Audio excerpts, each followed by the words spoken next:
Hi, Rachel. I just watched your video that you just made, and I decided to make an immediate response because I was so pumped to get back to you on it with all of my great stories. So, my life. This week, Star Trek premiere, Wednesday. Excuse me. Wednesday night, drove over to Hollywood with Cody. We went to the Paramount Studios in the actual thing itself to go and see the movie premiere. It wound up not actually being a red carpet premiere, but it was still an advanced screening in a private room with 15 other people, and the movie was fantastic. I liked it a lot. Kind of want to see it again, but instead I'm probably going to go back and watch some of the old Star Trek movies so I can feel more deserving of thinking this movie is fantastic. Then I slept over at my friend's house in Hollywood, and then we had a crazy fun day. We went shopping, we bought some stuff, and then I went to a comedy club show because my old boss from the record label that I used to work at has been asking me to go to his comedy club shows since I was 18 and not old enough to go. But now being 21, I went. And I kept my promise, like I said I would. And it was a pretty funny show. He had a really great lineup. He was a funny guy. I liked it a lot. And then because it was his 20th show and he was so excited that they had made 20 shows, he, in the middle of the show, says, "All right, I have a special guest coming out. Here comes Dane Cook." And I was like, whoa, Dane Cook, the real one? Seriously? And there comes Dane Cook, and he went up and he did his thing, and it was pretty funny, but you could tell, he knew. Everybody knows I'm Dane Cook. I'm tired of people trying to take pictures and call me a jackass, so I'm gonna do some comedy and pretend like I don't care. But you could tell they kind of cared. And then, towards the end of the show, after a bunch of other famous, funny people, including someone named John Glebe, I believe his name was, who was apparently in Ice Age, but I forget who he played. I should look it up. He was pretty funny. And then at the end, he was like, "All right, I'm so happy to, do this show with you guys that I have another special guest for you." And I'm thinking, well, who are they going to pull up after Dane Cook, who to me I thought was a pretty heavy hitter for our generation. And out comes Dave Chappelle, which if you don't know him, he used to have a show on Comedy Central called The Chappelle Show, and he was pretty famous in the 90s. And out comes Dave Chappelle, and he does some funny stuff. He went on for 2.5 hours with kind of just talking to the audience and waiting for us to give him material. It seemed like he went up there with no material. And it was kind of weird because the whole time he kept saying, "Yeah, I have some new material, but I'm saving it for when I do my own show. I don't think tonight's the night to pull out the fine china. I think this is a paper plate kind of a night. So yeah, what do you guys want me to talk about?" So that kind of went on for 2.5 hours. It lasted until 3 in the morning. And everybody was really tired, and a lot of people were leaving. But I did not leave because I really went that night to try and give Joseph tickets to my festival because he owns a record label and plans Warped Tour. So, obviously, I would like him to come and see my band. So, that was that. I gave him the tickets. He was really happy to see me. He told me he would really try and come, and that he was excited to see the band play. So, that was cool. Slept over her house again, and then in the morning, I woke up real early after only 4 hours of sleep and took a train back to Oxnard. And I had to take a bus to take a train.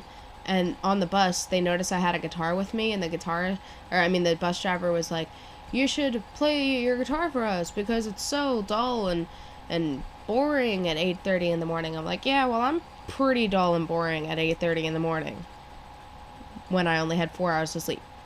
But I played anyway, and she liked it so much, she wound up giving me her business card so that, telling me that I could get free cupcakes or whatever from her bakery whenever I wanted to because I made her day. So that was pretty cool. And then I went home, we played a show that night for an 8th grade dance. And I only realized that this was an 8th grade dance 3 or 4 days before the actual show. So when we got there, I was a little freaked out because playing a show for 200 people is one thing. playing a show and you're supposed to be entertaining people at a dance who probably want to hear, like, Nicki Minaj and whoever else is ugly and sings R&B music and whatever that you would want to, like, dance to. I mean, that's what they want to hear. And I'm a rock band. 13-year-old kids are the kind of kids who want to boo you off a stage. So I was a little shaken up, and we're just standing there on the stage, and we're looking at like 200 people, and it was pretty intimidating. But it was like the best show we've ever played. There were people jumping all over the stage, trying to like grab the guitarist as he was doing his solos, and they were all like freaking out when we were throwing stickers to him with our band name on it, and like cops were keeping them from coming on the stage. The cops were like these cops in training who are the chaperones or something, and they were trying to keep them back from like jumping on the stage. There were like guys just kneeling down on the stage, bowing down at us, and like we gave one of them the drumsticks, like our drummer gave him drumsticks, and the kid just goes, "Wah!" And he, like, it was so cool. After the show, like, all these kids were following us around trying to get our autograph and trying to get us to sign stuff, their arms and their stickers and their face, and like, people were asking me for my phone number and for guitar lessons and to get pictures with us. So, like, the whole night, I kind of felt like a famous person. It was pretty cool. It was pretty awesome. So, the kids really liked it. There were some kids who didn't. I mean, we got some boos in the crowd, but, you know, overall, it was a pretty successful show, and it was probably the best one we've ever played. I was really proud of us for doing it, and I'm kind of mad I didn't film it. So yeah, that's my whole weekend. Then, you also were asking about my family. My brother recently got pulled over by the cops because he was driving my grandmother's unlicensed, unregistered car. He was drifting around on the beach, and, he doesn't have a license. So,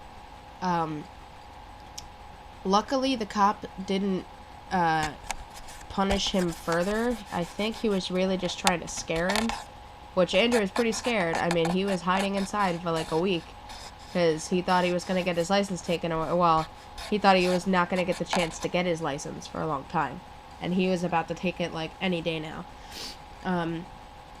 He actually turned 17 tomorrow, which is really weird. 17. Ew. Also, good things about Andrew. He did the lighting for the last High School Musical, which was Hairspray. He was a spotlight guy. And also, if you don't know about the Hairspray at all, Vinny DiFilippo, which is Mia DiFilippo's younger brother, was the lead role of Link Larkin. And Dave Visconti was Tracy's mom, which was pretty funny. So I heard. It looked kind of funny. I saw a video. It was pretty good. And then about a week after that, my brother did a talent show, and he played the piano for somebody who is singing Think of Me from Phantom of the Opera. So I'm pretty proud of him for that. Not so proud about him getting pulled over by cops, but I'm pretty proud of him for doing that stuff. And besides that, he's going to be a counselor at camp this year, so it's his first real job. Weird. He has a job. And yeah, that's it. My mom did get married. She actually, like, the marriage part happened in November, but the ceremony happened, or like the reception happened in January, which I actually got to be there for. I can't really say that I care all that much about the wedding itself. My mom can marry who she wants at this point. I don't really live there anymore. It's not really my say. I don't know if... It's not that I don't like him. It's that I don't think he makes her as happy as she could be. But I guess it's no longer my point, or my place to say anything. Which it seems like she's happy some days, and then maybe not as happy other days. So I don't know. But my mom is also dealing with the fact that my oldest grandmother, well, my only grandmother, got diagnosed with cancer recently. Which I don't know if anybody was really hugely surprised on, because she's just She's just old. And my other grandmother, the only other grandmother that I had left, recently died in September. So my mom's mom is the only grandparent I have left now. So it's kind of sad, but I guess it's nothing that we maybe didn't see coming. She is kind of old and has kind of been out of it for a little while. Besides that, today I'm kind of sick. I'm eating my soup here. Yeah, I don't feel very good. My throat hurts a lot.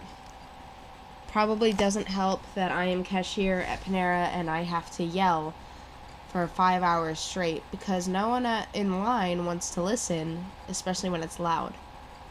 So I have to like flag them down with like big like airplane highlighter thingies. And, this way, guys. Hello, I'm ready to take you at my register. And no one wants to listen. So I have to yell all the time.